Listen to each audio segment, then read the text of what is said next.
So my question is that you said something about therapists और कुछ चीज़ें कुछ emotions के बारे में आप कह रहे थे ना कि वो अल्लाह से ही solve होते हैं, right? Right. और at the same time there are some things like mental illnesses वगैरह जैसे autism हो गया, ADHD and stuff. उसके लिए तो हम therapists वगैरह के साथ पास जा सकते हैं ना for guidance. नहीं, therapist, not just in those cases. Therapy is amazing. I've gone to Yes. therapy many times. Yes, but the anger and stuff, it's like it's all on I have Allah, no right? shame in saying it. I Yes. think therapy, people think of therapy as a mental illness issue. No, it's a personal growth issue. Somebody from the outside is looking at you and saying, here are some things you're not seeing about yourself. Right? And Rasulullah ﷺ served as that counselor for the Sahaba.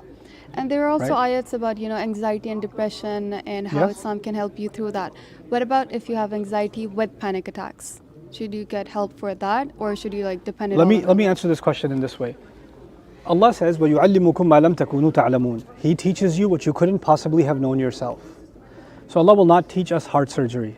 Allah will not teach us a chapter on anxiety and depression and mental illnesses or psychological disorders. He will address some things, those things that we could never have learned ourselves, but all the things we can discover, study, and grow in ourselves, those are things that are not going to be discussed in the Quran. The Quran will guide our studies, point them in the right direction, but it will not touch on all these subjects.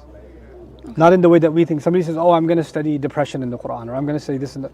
No, you can guide your studies. You have to study depression as a dedicated subject with people that have dedicated their lives to studying depression. And then you have to see what insights the Quran has to guide that study in a certain direction. The Quran is ayat, they guide you in a certain direction. The Quran is not a textbook for a particular subject. Right? Okay, thank you. You're welcome.